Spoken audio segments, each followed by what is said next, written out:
to another interesting episode of In School with Eno. This episode is dedicated to my grandmother, Mankoyo, as I share one of her coded lessons. Get ready for a little story time. I tag balance, be it account balance, balance brought down, balance carried forward, or even wheel balancing.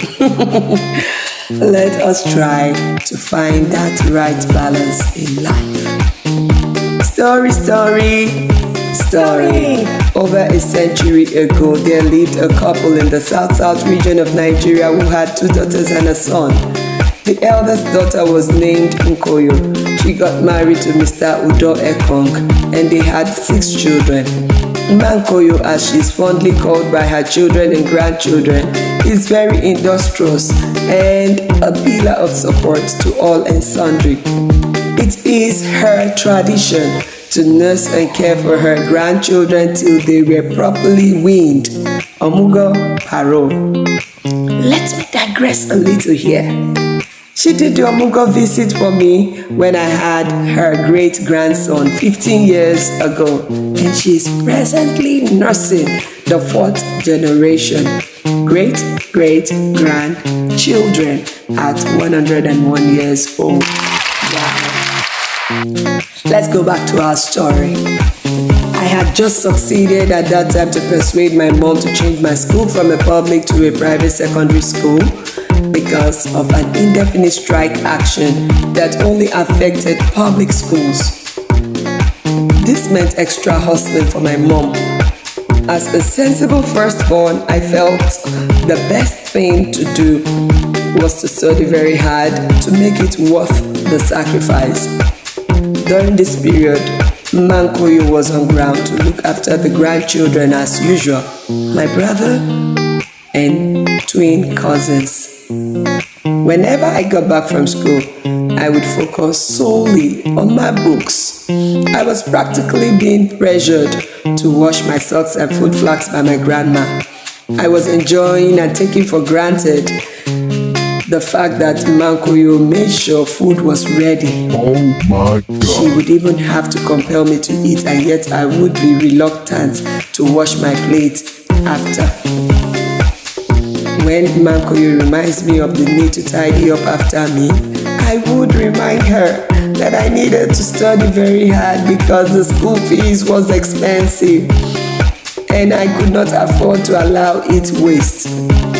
This trend continued for about 3 weeks.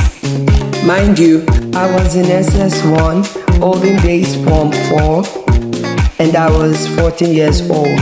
On this fateful day, I got home and buried my head in my books, unknown to me that I was in for a reality check 101 class by lecturer Ma Nkoyo herself.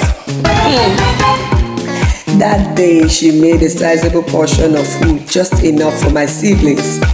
I thought she had reserved my portion as usual.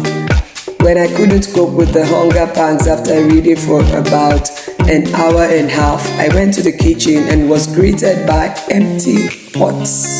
My grandma pretended not to see the drama. So I went to her and asked, Ma,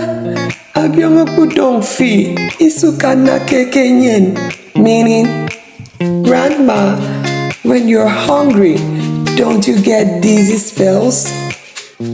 Mankoyo gave me a very surprised expression, asking me to show her what was making me feel dizzy, because she needs to tell that thing that the school fees paid must not be wasted, as her grandchild needed to study extremely hard. I knew there was no escape exit.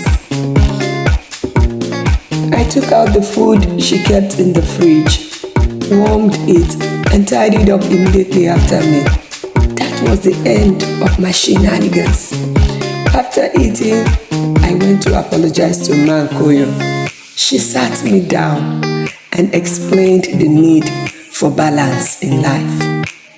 That as much as I must be a good scholar, I needed to learn other tidbits to keep my body and soul going.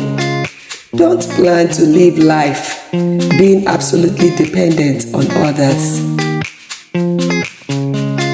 Find that right balance. Otherwise, your table will topple over, my grandchild. And this tip has been helpful. My parting words to you is to try to find and establish the right balance, be it physical, spiritual, social, mental, emotional, financial. The list is endless. Note that you are the best person to find your own balance by the grace of God, because nobody can live your life for you. Bye-bye till I come your way again. Stay inspired always.